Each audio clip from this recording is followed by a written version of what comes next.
안녕하세요. 주식 분석하는 남자입니다. 2020년 11월 6일 주식 마감 시향 시작해 보겠습니다. 11월 4일, 5일 선거 미국 날짜로 3일 날 대선이 있었고요. 4일, 5일, 11월 연준의 회의가 있었습니다. FOMC의 회의가 있었고요.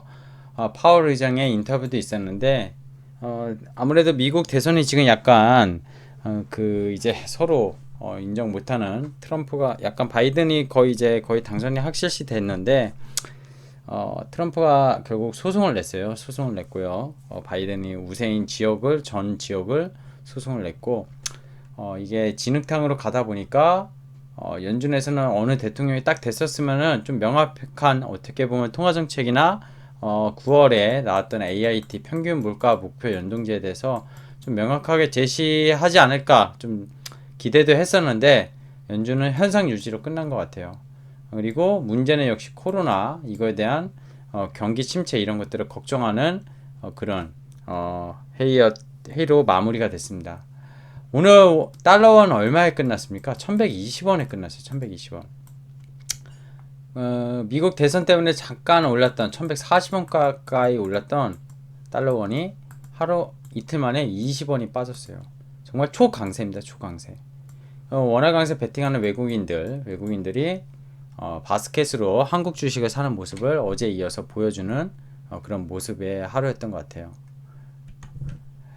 자, 일단은 연준의 회의는 중요하기 때문에 체크하고 넘어가야 됩니다. 파월 의장이죠. 그림 속의 인물. 이 파월 의장이 사실 22년이 만기긴 한데 임기가 내년 있잖아요. 21년 봄에 이 22년에 대한 임기를 연장할 건지 아닐지 누가 결정하냐면 대통령이 결정합니다. 대통령. 그러면은 바이든이 되면은 파월 의장이 계속 지속될 것이냐, 트럼프가 됐을 때 지속될 것이냐 여러 가지 의문이 있었는데 바이든이 되면은 또 파월 의장이 계속 지속할지는 좀 두고 봐야 될 것 같아요. 기준금리는 0에서 0.25%. 미국은 이렇게 내인지를 두고 기준금리가 있죠. 25bp 정도의 내인지가 있는데 다섯 번째 동결을 했습니다. 다 아시다시피 지난 코로나 3월에 대유행했을 때 연준이 긴급 연준의 회의가 있는 날이 아닌데도 불구하고 긴급 회의를 소집해서 기준금리를 무려 100bp나 인하를 했었습니다.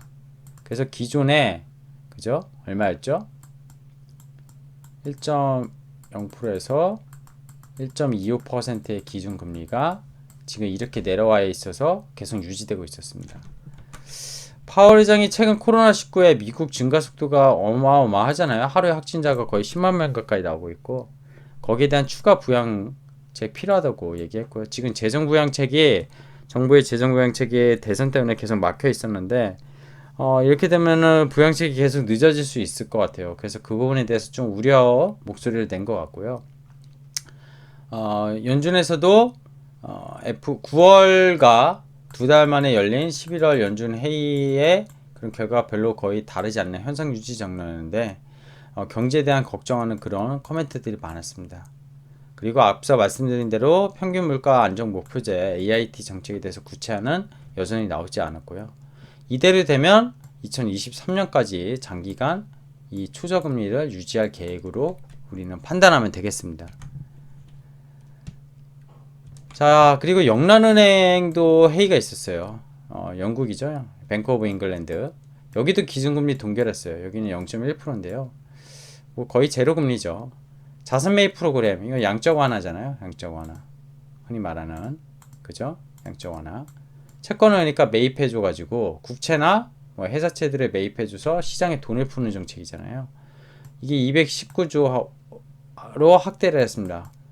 이 나라 돈으로 하면 1,500억 파운드로 확대를 했어요. 원래 기존에 1,000억 파운드였거든요.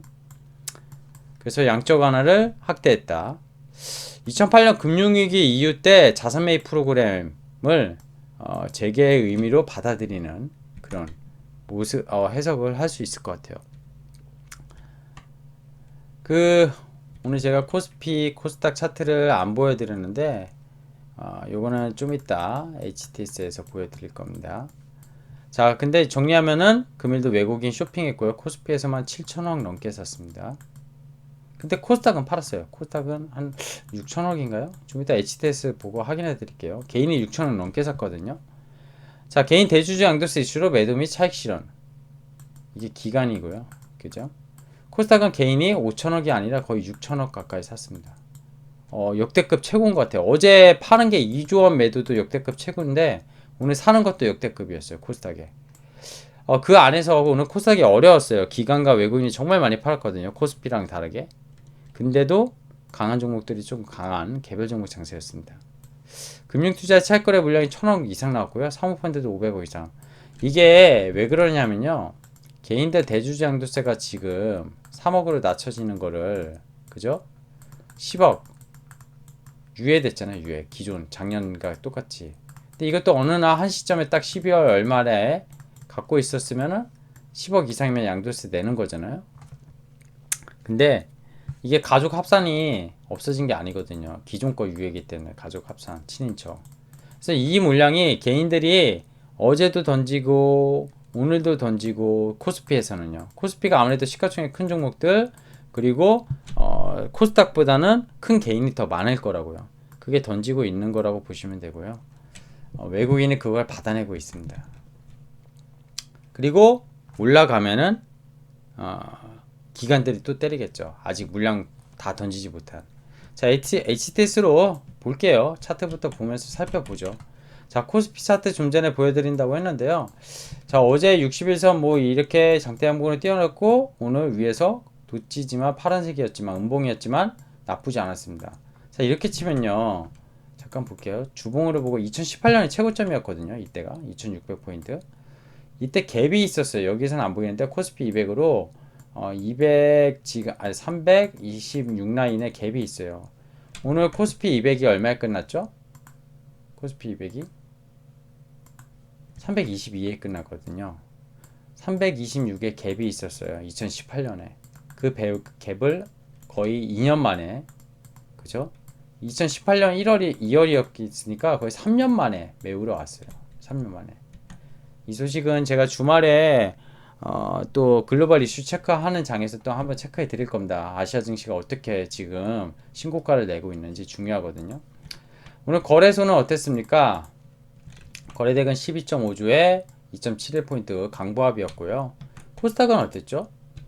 0.9%. 거래대금이 근데 터졌네요. 1% 하락했는데 근데 코스닥 차트 봐야죠. 차트 보고 넘어가면 얘도 보면은 어떻게 됐죠?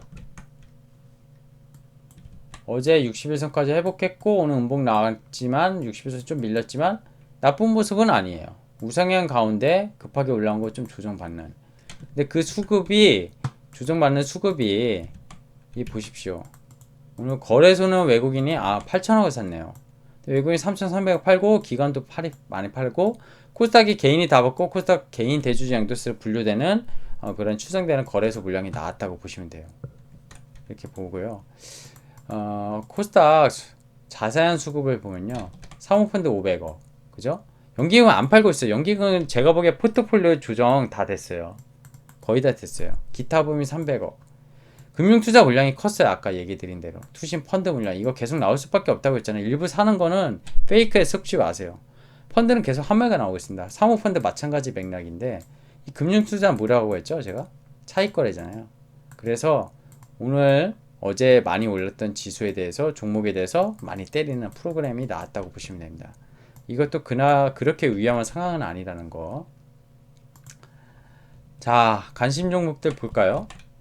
일단 대형주들 볼게요. 삼성전자가 좀 약보합이었고요. 어제 급등해서 하이닉스, 네이버, LG학 6% 급등했고요. 셀트리온, 카카오 전부 다 괜찮았어요. 또 안 괜찮은 이쪽 종목이 있었지만 나름 시가총액 상위 종목이 선방을 해서 코스피를 플러스로 돌렸다 마감을 했다 이렇게 해석할 수 있을 것 같고요. 삼바도 이틀 동안 많이 올랐잖아요. 오늘 약조정 정도이고요. 헬스케어도 나쁘지 않은 종목들이 있다기보단 일부 개별 종목이 강했고요. 계속 박셀바이오는 지금 3배가 넘게 올랐거든요. 9일 만에. 정말 신규 상장주인데도 대단한 것 같아요. 이게 왜냐하면 신규 상장주들의 수급이 이끄는 그런 거라고 보시면 돼요. 모습이. 자, 바이오주 약세가 좀 많았다. 그죠? 그리고 요 보시면은 비메모리랑 메모리 쪽 5G, PCB. 확실히 코스닥이 오늘 약세니까 종목들이 약세였는데 개별 종목들 이렇게 빨간색들 보이는 거 보이시죠? 개별 종목들에 대해서 이슈가 되는 장이다 이렇게 보시면 될 것 같아요. 뭐 뉴델 빅빛 지수는 언급하지 않겠습니다. 이거 대형주 위주고요. 그리고 변동성 지수를 살펴볼게요. 변동성 지수. 변동성 지수 어땠죠? 여기 보시면은 어제보다 더 낮아요. 그죠? 어제보다 더 낮고요. 오늘 달러원 환율이 1120원에 끝났어요. 워낙 강세죠. 워낙 강세. 외국인이 살 수밖에 없게 외국인이 들어오면서 차익 거래를 한 차익에 먹을 수 있는 그런 시장이라고 보시면 됩니다. 자, HTS 봤고요. 자, 마감 코멘트 말씀드릴게요. 달러 환율이 1120원에 끝났습니다. 워낙 강세 시장이고요. EM이 이머징 시장이잖아요. 선진국 DM 시장의 반대죠. DM 시장은 디벨로핑 마켓. EM 시장에서 이머징 마켓에서 탄탄한 시장. 최근에 한국 시장이 또 GDP도 좋았고 수출 지금 지표도 좋고요. 코로나 대응도 잘하고 있어요. 전 세계적으로. 그러다 보니까 한국으로 외국인이 이머징이라고 하면 결국 대만, 뭐 홍콩, 그죠? 중국, 일본을 제외하고 한국 이 정도거든요. 이 정도. 그래서 한국으로 외국인이 미국 대선이 끝나고 불확실성이 해소 차원에서 공격적으로 매수가 들어왔다고 보시면 돼요. 자, 바이든이 된다고 하더라도 일부 테마주 말고는요, 증시 환경이 달라진 거 없습니다. 연준 11월 회의 정책도 말씀드렸지만 저금리 유동성 장세에 이끌어 나갈 것이 계속 분명해 보이고요. 이번 주에 있었던 뭐 호주 중앙은행 RBA부터 해가지고요. 지난주였죠. 그리고 ECB 유럽 중앙은행, 영란은행 이번 주에 회의 있었고 일본 중앙은행까지 전 세계 주요 통화국들의 중앙은행 계속되는 돈을 푸는 정책 실행하고 있습니다. 지겨울 정도로 얘기 드리고 있어요. 뭘요? 유동성. 누가 돈을 더 먼저 많이 풀 것인가 시장의 핵심이에요. 그래서 유동성과 그거에 대한 기초적인 저금리. 오늘 코스닥이 또 조정받았다고 오늘 힘드신 분들은 주식에 대해서 좀 다시 생각해 보셔야 됩니다. 주식이 어렵다고 생각하시면은 너무 급하게 매일 어떻게 올라갑니까? 예? 정말 박살바이오처럼 뭐 급하게 올라가는 종목들도 간혹 보이는데 이런 거 사기는 쉽지 않아요. 사더라도 중간에 털리게 돼 있고요. 끝까지 갖고 계신 분은 정말 주식에 대해서 잘 하시는 분이라고 저는 존경합니다. 자, 어쨌든 이런 개별 종목 몇 개를 빼고는 올라가면 또 조정이 나오고 올라오면 조정이 나오고 그렇게 가는 게 가장 좋은 저는 모습이라고 생각합니다. 시험시험 올라가서 손바뀜이 일어나서 결국 올라가는 장세가 제일 좋다고 보고 있고요. 그 대신 종목은 핵심 주도주를 갖고 있고 성장주 그 중에 IT랑 헬스케어를 저는 계속 좋게 본다고 말씀드렸는데 그런 부분으로 시장을 보시면 되지 않을까 생각합니다. 자, 오늘도 너무 고생 많으셨고요. 이번 주 한 주 나스닥이 거의 9% 가까이 올랐거든요. 지금 오늘 새벽에 얼마나 떨어질지 다시 올릴지 모르겠는데 10월 달에 한 달간의 조정을 거의 2, 3일 만에 미국 대통령 선거가 지나고 나서 오른 것 같아요. 미국이나 한국이나 다 마찬가지인 거죠. 그만큼 시장의 유동성의 파워가 힘이 세다는 겁니다. 그렇게 보시면 될 것 같고요. 내일은 약속드린 대로 글로벌 한 주간 굵직굵직한 증시에 도움되는 주간 이슈를 오전 중에 올리도록 하겠습니다. 자, 제 채널 아직도 구독 안 하신 분 있죠? 구독 안 하시고 보신 분이 있더라고요. 통계치 보니까 구독 안 하고 보신 분이 더 많더라고요. 구독 부탁드리고요. 알람 설정 해놓으면 신규 영상 뜰 때마다 도움 되시는 영상으로 찾아뵙도록 할 테니까 알람 설정도 해주시고 동영상에 좋아요 표시해 주시면 참 도움이 많이 될 것 같습니다. 감사합니다. 즐거운 주말 되십시오.